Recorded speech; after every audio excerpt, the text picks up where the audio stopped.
भगवान की जय। प्रेम से बोले जितवान भगवान की जय। जितिया माई की जय। बांजी में जितिया व्रत की कथा सुनाने जा रही हूँ।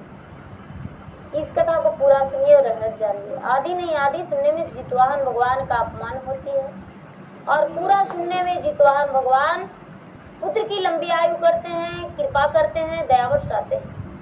तो इसलिए कथा को पूरा सुनिए और रहस्य जानिए। जय जितवाहन भगवान, जय जितिया माई। और आप सभी को जितिया व्रत का बहुत बहुत ढेर सारी शुभकामनाएं। जय जितिया माई, जय जितवाहन भगवान। एक राज में एक राजा थे और उनकी एक रानी थी। राजा साहब का राज बड़ा था। राजा साहब बहुत अच्छे विचार के थे। राजा साहब अपने प्रजा को भलाई करते थे। राजा साहब को प्रजा से बहुत प्यार था। प्रजा को पुत्र के समान मानते थे। धीरे धीरे समय बीत रहा था। राजा का ब्याह का 5 वर्ष हो गया, कोई संतान नहीं हुआ।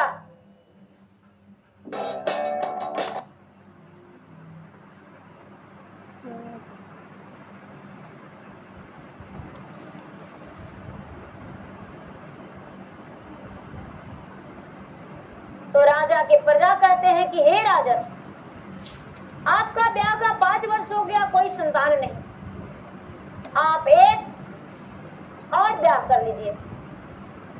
राजा को लोगों को कहने में देर हुआ, लेकिन राजा ब्याह करने में कोई देर नहीं की। लेकिन उनसे भी एक संतान नहीं हुआ। राजा तीसरा विवाह कर लिए, चौथा विवाह कर लिए, 5वां ब्याह कर लिए, 6ठा ब्याह कर लिए, लेकिन फिर भी राजा का एक भी संतान नहीं हुआ। राजा बड़ी दुखी मन से रहने लगे, बड़ी चिंतित रहने लगे। राजा को मन में यही लगता था कि मेरा इतना बड़ा राज है और मेरा इतना धन है, मेरा धन कौन लेगा? मेरा कोई उत्तराधिकारी नहीं, मेरा राज का भोगने वाला कोई नहीं। इतना बड़ा राज मेरा क्या होगा? कैसे मेरा राज चलेगा? हे भगवान, मुझ पे कृपा कीजिए। लेकिन फिर भी राजा का कोई संतान नहीं था। धीरे धीरे समय बीतने लगा और उनकी जो मंत्री थे, मंत्री कहने लगे कि हे राजन, एक कन्या हम पता लगाए हैं, बहुत सुंदर और बहुत सुशील है, बहुत अच्छी है। यदि आप उससे ब्याह कर लेंगे तो आपको अवश्य संतान होगा। राजा कहते हैं कि इस बार हम ऐसे ब्याह नहीं करने वाले हैं। मैं अपने राज पुरोहित को बुलाकर और उसकी भाग्य रेखा मैं जुड़वाकर देखकर उसके बाद ही ब्याह करूंगा।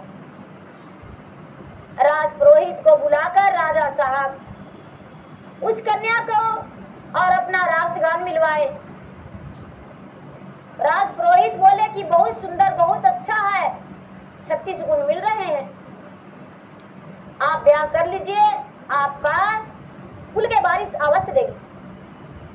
राजा साहब ब्याह कर लिए। उसका नाम राजलक्ष्मी था। 7वीं रानी का नाम राजलक्ष्मी था। और जब राजा की 7वीं रानी आई तो राजा साहब 6 रानियां से ज्यादा राजलक्ष्मी को प्यार देने लगे। राजलक्ष्मी के कमरे में जाने लगे। राजलक्ष्मी को कोई प्रकार का कोई कष्ट नहीं देने लगे। अब 6 रानियां जो थी पटरानी बन के रहने लगी और राजलक्ष्मी महारानी बन के रहने लगी, राजरानी बन के रहने लगी।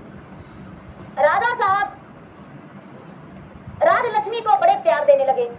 धीरे धीरे समय बीतने लगा और 6 रानियां जो थी राजलक्ष्मी से जलस होने लगी। 6 रानियां को लगने लगा कि हे भगवान, राजा साहब के जिंदगी में जब से राजलक्ष्मी आई है तब से हम लोग 6 का मान